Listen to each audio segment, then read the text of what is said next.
मी काळ कुसरी काही जणीने बोलितो वचनाती भाविका एका जनार्दनी तुमचा दास त्यांची आस पुरवावी रंग आणा हो रंगणी देवा या हो या कीर्तनी विठ्ठल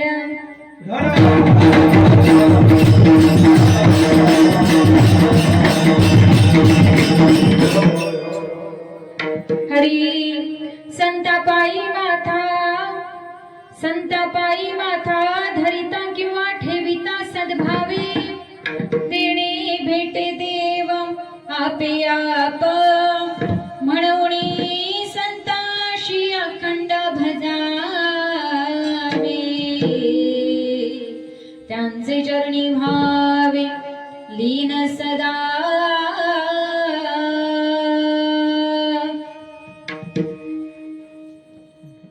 उपस्थित परात्पराखलेश्वर रुक्मिणी प्राण संजीवन षडगुण ऐश्वर्य संपन्न असणारा संपूर्ण जगाचा जगदाधार भक्तवत्सल श्री पांडुरंग परमात्मा कैवल्य साम्राज्य तेजोनिधी साधकांचे मायबाप श्री ज्ञानोपरा वैराग्य रागरसिका जगतवंदनीय जगद्गुरु श्री संत तुकोबराय ब्रह्मचित कला आदिशक्ती मुक्ताबाई संत जनाबाई संत बहिणाबाई आदी करून सकल संत मंडळी सर्व संतांच्या दयेनं भगवान पंढरीशाच्या कृपेनं आपण सर्वजण या ठिकाणी धर्ममंडपामध्ये एकत्रित जमलो.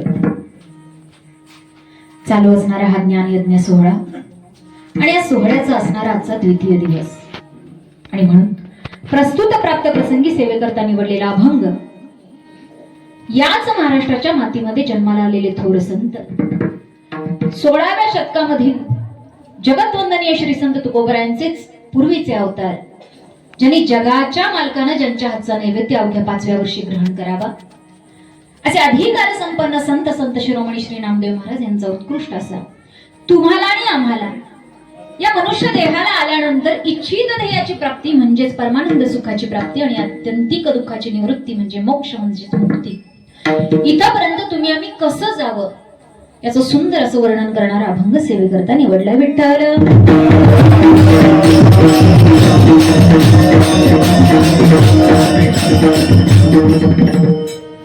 या प्रस्तुतच्या अभंगामधून संत शिरोमणी नामदेव महाराज नेमकं सांगतायत काय हे अगदी भावार्थानं समजून घ्या. कारण सेवा बरोबर 9ला सुरू झाली आहे त्याच्यामुळे मलाही स्टेशनला बरोबर वेळेत पोहोचलं पाहिजे नाही का. बरोबर 11च्या बेलावर म्हणजे जेणेकरून कुणालाच त्रास नाही का.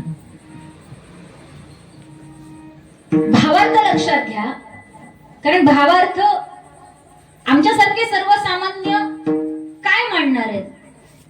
कारण वाङ्मय जगतवंदनीय श्री संत तुकोबरायांसारख्या साधू संतांचं नामदेव महाराजांचं नाथ बाबांचं अनेक साधू संतांनी तुमच्या माझ्याकरता हे वाङ्मय उभा केलं. माझ्यासारख्या तुमच्यासारख्या जडजीवांचा उद्धार करण्याकरता हे वाङ्मय तयार झालं. त्याच वाङ्मयाला त्याच सगळ्या रचनांना अभंग असं नाव पडलं. या अभंगाचाच अर्थ आहे की कधीही भंग होणार नाही.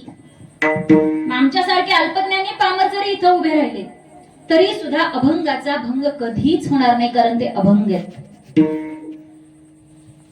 साधू संतांच्या या वाङ्मयावर आम्ही भावार्थ सांगण्याचा अल्पसा प्रयत्न करतोय पण कितपत तो तुम्हाला रुचेल किंवा आम्हाला रुचेल माहिती नाही. ज्या पद्धतीनं तुकोबराय ज्ञानोबराय नामदेव महाराज ज्या पद्धतीनं बुद्धी देतील त्या पद्धतीनं अल्पसा मांडण्याचा प्रयत्न करते. महाराज या प्रस्तुतच्या अभंगामधून नेमकं सांगतात ऐका. संतापायी माथा धरिता किंवा ठेविता सद्भावे. मी दोन्ही पाठ मांडते. काही ठिकाणी धरिता असं आहे, काही ठिकाणी ठेविता असं आहे. साधूच्या चरणावर तुम्ही आम्ही नतमस्तक झालं पाहिजे. एकदा का तुमचा माझा माथा तुम्ही आम्ही साधू संतांच्या चरणावर टेकवला रे टेकवला. तुम्हाला आम्हाला ज्या गोष्टीची आतुरता आहे, या देहामध्ये आल्यानंतर नवे नवे, मी पुढचं वाक्य बोलते ऐका, भगवंत परमात्म्याची प्राप्ती करण्याकरताच हा देह तुम्हाला आम्हाला मिळालाय.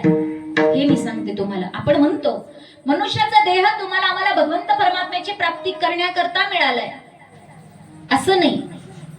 भगवंत परमात्म्याची प्राप्ती करण्याकरताच देवानं तुम्हाला आम्हाला या जन्मामध्ये जन्माला घातलंय, हे लक्षात घ्या. पण तुम्ही आम्ही थोडस वेगळ्या दिशेनं भरकटतोय. साधू संत तुम्हाला आम्हाला त्या ठिकाणी आणण्याचा प्रयत्न करतात, पण प्रत्येक गोष्ट तुम्हाला आम्हाला आपोआप, अगदी त्याच्यामध्ये कुठलाही मोबदला नकोय. सगळ्या गोष्टी तुम्हाला आम्हाला इत्यंभूत अशाच मिळाल्या पाहिजेत, अशा आशयाचे तुम्ही आम्ही आहोत. कारण तुम्हाला आम्हाला कष्ट नकोय. आणि मग आपोआप मिळणाऱ्या देवाची प्राप्ती ही कशी होणार आहे? साधू पायी माथा ठेविता सद्भावे. त्यांच्या चरणावर तुम्ही आम्ही नतमस्तक झालं तरच तुम्हाला आम्हाला देव आपोआप भेटणार आहे. ह्याचीच द्विरुक्ती महाराज अभंगाच्या द्वितीय चरणामध्ये सांगताय. साधू संतांचं महत्व वर्णन करतायत. कारण देव भेटतोय, मग तुम्ही आम्ही त्या देवाला भजायला काय जातंय? मग भजायचं म्हणजे काय करायचं? तर काया वाचा मनाने तुम्ही आम्ही त्या भगवंत परमात्म्यासाठी साधू संतांची अखंडपणे तुम्ही आम्ही सेवा केली पाहिजे. दिवस आणि रात्र तुम्ही आम्ही काम तर करायचंच आहे, पण काम करता करता तुम्ही आम्ही त्या भगवंत परमात्म्याच्या नामचिंतनामध्ये अखंड वेळ घालवला पाहिजे. कारण त्याच्याशिवाय दुसरं काहीच नाही आयुष्यामध्ये. हे साधू संत तुम्हाला आम्हाला देवाची प्राप्ती घडवून देत आहेत. असं साधू संतांजवळ नेमकं काय? तो काय करतोय का की पटकन तुम्हाला आम्हाला आपोआप देवाची प्राप्ती साधू संत घडवून आणणार आहेत? तर त्याचं उत्तर महाराज अभंगाच्या तृतीय चरणामध्ये सांगतात. साधू पाशी देव कामधंदा करी. फार सुंदर वाक्य आहे. साधू पाशी देव कामधंदा करी म्हणजे इथं देवाला खालच्या पातळीला नाही नेलेला. खालच्या पातळीला जरी, कारण साधू संतांची कामं करतोय देव म्हटल्यानंतर तुम्ही आम्ही देवाला जरासं खालच्या पातळीला, मी माफी मागून बोलतीये, थोडस तुम्ही आम्ही त्याच्याकडे बघण्याचा दृष्टिकोन तर वेगळा आहे. पण देवाला जसं वाटतं की साधू संतांचं महत्व पटवून देण्याकरता मी त्या ठिकाणी राबणार आहे, म्हणून हे वाक्य साधू पाशी देव कामधंदा करी. आणि काय करतो? एकच काम करत नाही, अनेक काम करतो. त्यातला अजून एक काम आहे, मागे पुढे उभा राहे सांभाळीत आलिया आघात निवराया. म्हणजेच काय? पितांबर धरी वरी छाया. याचाच अर्थ तो त्या ठिकाणी थांबून तुमचं माझं रक्षण करण्याची जबाबदारी, म्हणजे साधू संतांचं रक्षण करण्याची जबाबदारी सुद्धा त्याचीच आहे. आणि मग संत नामदेव महाराजांचा अनुभव आहे. कारण अगदी सत्ययुगापासून माझ्या नामदेव महाराजांचं नातं, तुकोबरांचं नातं या देवाशी जोडलं गेलंय. आणि तो अनुभव आहे नामदेव महाराजांना. त्या अनुभवाचं वर्णन नामदेव महाराज या ठिकाणी करतायत. कारण मी पूर्वापार अनेक जन्मांमध्ये मी देवाला ओळखत आलोय, देवाची भेट घेत आलोय. देवाच्या अंतःकरणामध्ये काय भावना आहेत ह्या मला आता कळाल्यात. आणि त्याच भावना देव मांडतोय. देव म्हणतोय, नामा म्हणे देव इच्छी संत संग. ऐका, भगवंत परमात्म्यानं कलियुगामध्ये भगवान श्री पांडुरंग परमात्मा म्हणून तो येऊन विटेवर उभा राहिलाय. खरा तो साधू संतांकरता राहिलाय. कारण देवाला सुद्धा साधू संतांच्या चरणाची इच्छा आहे. त्याच्यासाठी अनेक देव तळमळतात. मग हा का नाही तळमळणार? त्यालाही वाटतं की अंतःकरणापासून आपण ही साधूची पूजा करावी. का करावी ते मी शेवटी सांगेल. पण इथं अंतःकरणातली इच्छा संत शिरोमणी नामदेव महाराज देवाला देव इच्छा सांगतोय नामदेव महाराजांना.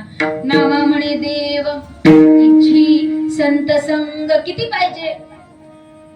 1, 2, 3 तासासाठी नाही, किंवा 1, 2, 3 जन्मासाठी नाही, तर अखंड जन्मोजन्मी पाहिजे. नामा म्हणे देव इच्छी संत संग. आम्हा जीवलग जन्मोजन्मी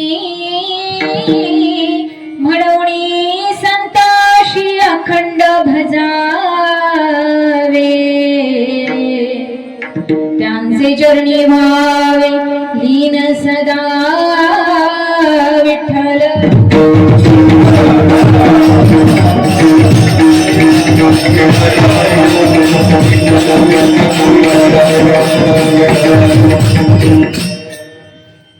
चालू असणारा हा अखंड हरिनाम सप्ताह अखिल मानव जातीच्या उद्धाराचं साधन सिद्ध असलेला पवित्र आणि महान ग्रंथ जगतवंदनीय श्री संत तुकोबरायांचा 5वा वेद म्हणून ज्यांना गणलं जातं असा अभंग गाथा, अशा अभंग गाथासाठी हे आजचं पारायण आहे. गेले 10 वर्ष झाले गाथाचं पारायण सुरू आहे. तसं पारायणाचं वर्ष 22वं आहे. गाथा पारायणाचं 10वं वर्ष आहे. आणि या पारायणाचं वैशिष्ट्य आहे, या ठिकाणी कोणाला बोलवावं लागत नाही. प्रत्येक जण आपोआप या मंडपाकडे धाव घेतात. आपल्याला प्रत्येकाला ज्ञात आहे, या पारायणाच्या आपल्या संस्थापक अध्यक्षा गोकुळाताई पाटील अतिव संकटामध्ये आहे, पण मला माहिती आहे, कारण परीक्षा ही भक्ताचीच असू शकते. देव कोणाची परीक्षा घेत नाही. त्या परीक्षेला खरा उतरणारा भक्तच त्या ठिकाणी ती परीक्षा देऊ शकतो. आणि देवाला वाटलं की बाबा हा अधिकारी भक्त आहे, थोडीशी परीक्षा बघायला काय हरकत आहे. प्रत्येकाला परीक्षा ही द्यावीच लागते हो. प्रत्येकाच्या आयुष्यामध्ये परीक्षा आहे. संत जनाबाईंनी परीक्षा दिली, बहिणाबाईंनी परीक्षा दिली. मग तुम्ही आम्ही तर अल्पज्ञानी पामर आहोत. मग तुम्हाला आम्हाला ही परीक्षा द्यावीच लागणार आहे. त्या प्रत्येक गोष्टीमधून तुम्हाला आम्हाला पुढे जावं लागणार आहे. पण तरी सुद्धा थोडस इथं या ठिकाणी कमतरता वाटते, त्यांची उणीव भासते फार मोठी. पण तरी सुद्धा अगदी उत्साहानं ही सर्वजण मंडळी त्यांच्या प्रेमाखातर, भगवंत परमात्म्याच्या प्रेमाखातर या ठिकाणी हा सप्ताह उभा करतात. पण हे सगळं अवघड असतं बरं. समोर सगळं काही हाकणारा जो असतो तो नसताना सगळ्या काही गोष्टी तुम्हाला आम्हाला पार पाडायच्या असतात. हे थोडस म्हणजे अगदी कोऱ्या पाटीवर रेघा ओढण्यासारखं असतं हे काम. पण तरी सुद्धा इत्यंभूत, कारण त्यांचं मार्गदर्शनच अतिशय सुंदर आहे. अगदी पहिल्यापासून प्रत्येक गोष्ट त्यांनी स्वतःहून नाही केली, पण ती करवून घेतल्यामुळं आज हा अखंड हरिनाम सप्ताह लक्षात घ्या. आज प्रत्येक जबाबदारी प्रत्येकावर दिली त्यांनी, स्वतः त्या ठिकाणी हजर राहिल्या. पण मात्र बाबा तू हे करायचंस, तू ते करायचंस, तू ते करायचंस म्हणून आज त्या इथं उपस्थित नसताना देखील इतक्या जोमात, इतक्या उत्साहामध्ये हा अखंड हरिनाम सप्ताह होतोय. म्हणून त्यांच्याकरता आणि या सर्वांकरता एकदा जोरदार टाळ्या वाजवा. कारण कोणा एकाचं नाव मला घ्यायचं नाहीये.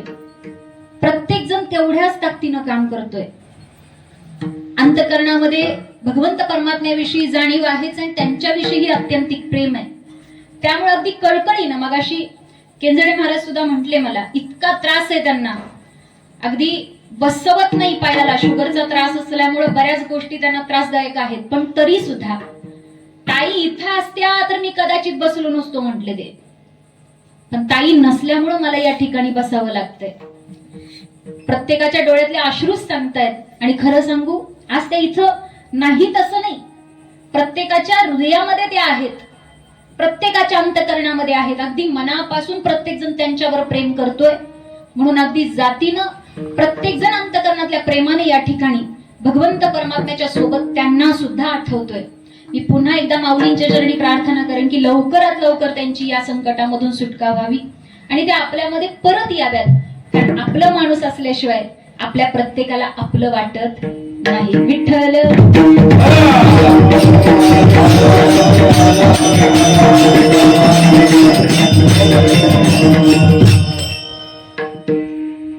मी नेहमी वर्णन करत असते, हा एकट्याचा सप्ताह नाही. इथं प्रत्येकाने एकत्रित येऊन मेळ जुळवावा लागतो. बरोबर आहे ना. इथं प्रत्येकानं यावं, तुम्ही यावं, आम्ही यावं. खेळी मेळी गदारोळी आनंदे, हा आनंदाचा गदारोळ आहे. थोडं अंतकरणामध्ये दुःख असलं तरी भगवंत परमात्म्याच्या सानिध्यामध्ये तुम्ही आम्ही आनंद घेतला पाहिजे. यारे यारे या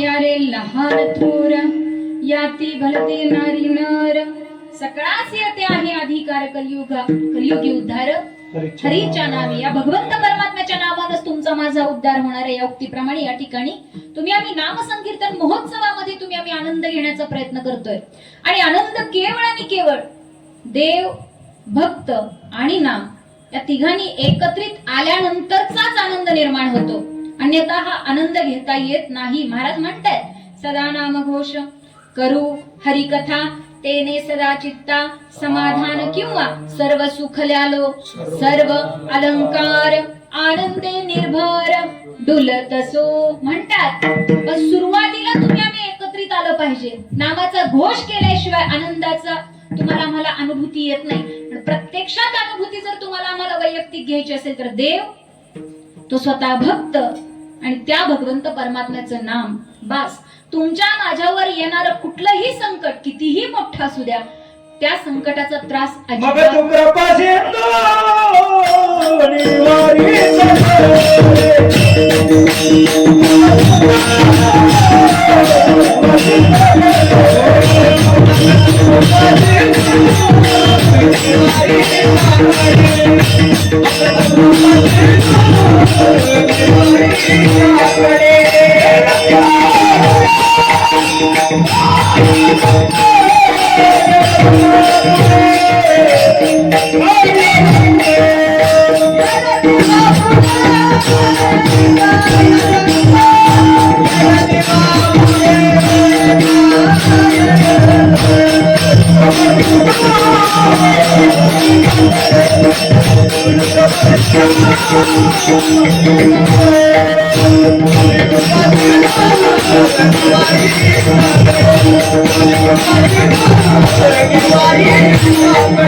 भगवंत परमात्म्याला कृपा सिंधू म्हणतात, दया सिंधू म्हणतात. कुठलाही पामर असू द्या, श्रीमंत असू द्या, गरीब असू द्या, अगदी खालच्या कुळातला असू द्या किंवा उच्च कुळातला असू द्या, प्रत्येकाला समान न्याय आहे. फक्त त्याच्या अंतःकरणामध्ये माझा देव असला पाहिजे. मग तो तुमच्या माझ्यावरचं संकट निवारल्याशिवाय राहत नाही. पण मात्र तुम्ही आम्ही त्या ठिकाणी कुठलाही संकोच न करता बसलो पाहिजे. तुम्हाला आम्हाला भीती वाटते, अरे देवाच्या दरबारामध्ये सगळे सारखे आहेत असं म्हणतात, पण आम्ही जर तिथे गेलो तर आम्हाला न्याय भेटेल का? का नाही भेटणार? अरे प्रत्येकाला न्याय माझ्या भगवंत पांडुरंग परमात्म्याने दिलाय. कुणीही असू द्या, फक्त त्यानं त्याच्या जवळ बसलं पाहिजे. कुणीही असू द्या. एसटीचा प्रवास असल्यानंतर मला सांगा, एसटीत बसलाय ना सगळे? कुठल्या सीटवर बसता? जास्तीत जास्त कुठल्या सीटची अपेक्षा? मधली, पुढची नकोय आणि मागची पण नकोय, बरोबर आहे का? आणि जर मागच्या सीटवर बसलाच तर काय होतं? काय होतं बोला बरं, मला सांगा. मागची सीट असं आहे का गरिबांकरताय, मधली सीट मध्यम लोकांकरताय आणि पुढची सीट श्रीमंत लोकांकरताय? असं काहीच नाही. प्रत्येक जण ज्याला ज्याला जिथं जिथं जागा भेटेल त्या ठिकाणी तो बसतो. श्रीमंत जरी असला, गाडी पंक्चर झाली वाटेमध्ये, एसटी थांबवावी लागते, कारण दुसरी वाहनं आता थांबत नाहीत का थांबतात? आजकाल कुणावर विश्वासच राहिला नाही, त्यामुळे एसटी शिवाय पर्याय नाही. आता आम्ही सुद्धा तेच केलं. परवा घाटामध्ये 2 जण अडचणीत होते. दुपारची वेळ होती, आम्ही कीर्तनाला चाललो होतो. आता गाडी पाठीमागची सीट रिकामीच होती, ती रिझर्व असते आमच्या मुलाची. पण घाटात न येता येता जरी सुद्धा असं वाटलं अंतःकरणामध्ये, माळकरी आहे, प्राण्यांवर दया दाखवली पाहिजे, भूतमात्रांवर दया केली पाहिजे, आपण हे सांगतोय कीर्तनामधून, पण आता धाडस होत नाही कुणाला त्या गाडीमध्ये घ्यायचं, कारण परिस्थितीच तशी ओढवली आहे, नाही का? ऐका, तुम्ही आम्ही त्यातून थोडस परावृत्त होतोय. एसटी मध्ये बसत असताना तुम्ही आम्ही प्रत्येकाला जी जी सीट मिळेल त्या त्या सीटवर तुम्ही आम्ही बसतोय. पण त्यातल्या त्यात जर पाठीमागची सीट मिळाली तर दुःख होईल का सुख वाटेल? अनुभव घेतलाय बाबांना, घेतलाय ना? दुःखच होणार आहे. कसलं? प्रवास त्रासाचं. खड्डा आला हे करा, आता रस्ते जरा बरे आहेत, पण आता जर तुम्ही विटा आणि सांगली रोडला जर प्रवास केला तर लक्षात येईल. आता इकडचे चांगले हायवे आहेत, पण तिकडे जरा अडथळे आता भरपूर वाढल्यात. त्यामुळे आता आम्ही सुद्धा त्या भागात जायचं जरा कमी केलं, कारण तिथं जायला हरकत नाही, पण जाता जाता जो त्रास होतो तो अगदी 4 व्हीलर आपल्या एअर कंडिशनर गाडीमध्ये सुद्धा त्रास होतो. मग एसटी वाल्याची काय अवस्था होत असेल सांगा. त्यानंतर तुम्ही आम्ही मागच्या सीटवर थोडस पुढच्या सीटवर आलो तर त्रास कमी आहे का जास्त आहे? बरं कमी आहे. त्याच्यापेक्षा आणखी पुढे आलो तर बोला बोला, कमी आहे का जास्त आहे? कमीच आहे. आणखीन त्याच्या पुढे आलो तर कमीच आहे. आणि जर देवाच्या जवळच आपलं त्या ड्रायव्हरच्या जवळच जाऊन बसलो तर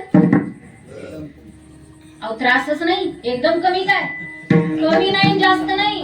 तिथं कसलाच त्रास होणार नाही. उलट जास्तीचं तुम्हाला आम्हाला त्या खिडकीतनं काचेतनं सगळं बघायला भेटेल. भेटेल का नाही? हो म्हणा. हा, सगळं काही तुम्हाला इत्यंभूत सगळे दृश्य बघायला भेटतं काचेमधून, जे पाठीमागच्या सीटवर बसल्यानंतर फक्त एका खिडकीतनं, ते पण मधली असेल तर अवघड आहे, कडेची असेल तर तेवढं थोडंसं डोकावायला येतं, नाही तर अन्यथा डोकावता सुद्धा येत नाही. ऐका, ही साधी एसटी आहे, ज्या एसटी मध्ये तुम्ही आम्ही एका ठिकाणावरून दुसऱ्या ठिकाणापर्यंत पोहोचणार आहे. जे तुम्हाला आम्हाला उतरायचंय त्या ठिकाणी, चढतो एका ठिकाणी, उतरतो एका ठिकाणी.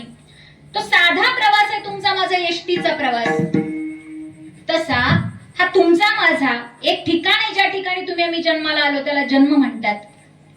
आणि असं एक ठिकाण आहे, त्या ठिकाणी तुम्हाला आम्हाला उतरावंच लागेल आयुष्याच्या प्रवासात. कळतंय का?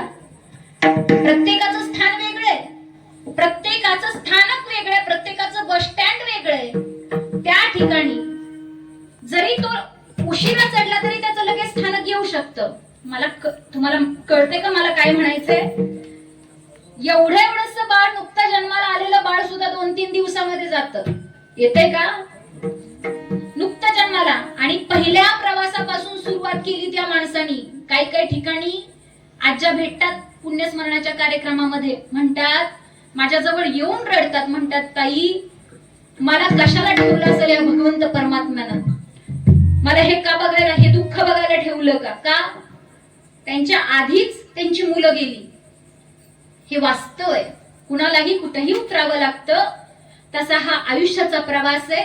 आयुष्याच्या प्रवासामध्ये तुमचा माझा अगदी जन्मापासून ते मरेपर्यंतचा जो प्रवास आहे, तो प्रवास, त्या प्रवासाचा जो ड्रायव्हर आहे त्याला भगवंत पांडुरंग परमात्मा म्हणतात. त्या ड्रायव्हर पासून तुम्ही आम्ही जितकं लांब जाऊ तितका तुम्हाला आम्हाला आयुष्यातल्या खाच खळग्यांचा, सुख दुःखांचा त्रास होणार आहे. पण भगवंत परमात्म्याच्या त्या ड्रायव्हर जवळ जितकं तुम्ही आम्ही जवळ जाऊन बसू तितका त्रास कमी होणार आहे. आणि त्या ड्रायव्हरच्या मांडीवर जर जाऊन बसलो तर तुम्हाला आम्हाला कसलाच त्रास होणार नाही. काय होईल प्रवासाचा त्रास सांगा? आयुष्यामध्ये यायचंय तर तेवढंच करायचं, काहीही करा. प्रवास करता करता तुम्ही आम्ही चणे फुटाणे खात नाही, खातो का नाही? खाता खाता आम्ही बसतोय. मग तसंच ड्रायव्हर शेजारी बसून तुम्ही आम्ही चणे फुटाणे म्हणजे रोजच्या व्यवहारातले कार्यक्रम जरी केले तरी काय हरकत आहे? तेच म्हणतात कामामध्ये काम, काही म्हणा राम नाम, एवढंच करायचंय. साधू संतांनी ते सांगितलं, त्यांनी कुठे संसार सोडलाय? प्रत्येक साधू संतांनी सोडले फक्त माझे ज्ञानोबराय, मुक्ताबाई, संत सोपान काका आणि निवृत्तीनाथ. त्या 4 संतांना सोडून बाकी सर्व संतांनी प्रपंच केला, संसार केला. त्यांनी दाखवून दिलंय जगाला, त्यांनी स्वतः अनुभव घेतलाय आणि तुमच्या माझ्या करता हा अनुभव खुला केलाय. अरे काय दुःख असतं, कारण हे सगळं त्यांनी स्वतः अनुभवल्याशिवाय. मला सांगा, ज्ञानोबर आहे, महाविष्णूचा अवतार आहे, महाविष्णूचा अवतार स्वतः देव. मग एवढ्या लोकांच्या शिव्या खायचं काही कारण होतं का त्यांनी या कलियुगामध्ये येऊन? काहीच कारण नव्हतं. अरे त्या ठिकाणी बसला असता देव म्हणून, पण तरी सुद्धा तुमच्या माझ्या करता ते या ठिकाणी या कलियुगामध्ये, या मृत्यू लोकामध्ये उतरले. ज्या वेळेला ते त्यांना संत म्हणून गणलं जात नव्हतं त्यावेळेला त्यांनी हाल अपेष्टा सोसल्या. पण आता ते गेले, संजीवन समाधीस्थ झाले आणि मग तुम्ही आम्ही पालख्या सुरू केल्या. ऐका, लक्षात घ्या, तुम्ही आम्ही मग, आणि त्यांच्या जीवावर तुम्ही आम्ही पोट भरतोय. आज कुणाचंच पोट असं रिकामं राहत नाही. मला सांगा, राम म्हणणारा जो कोणी आहे किंवा श्री विठ्ठल म्हणणारा जो कोणी आहे, कुणीही असू द्या, त्याचं पोट भरतं की नाही भरत?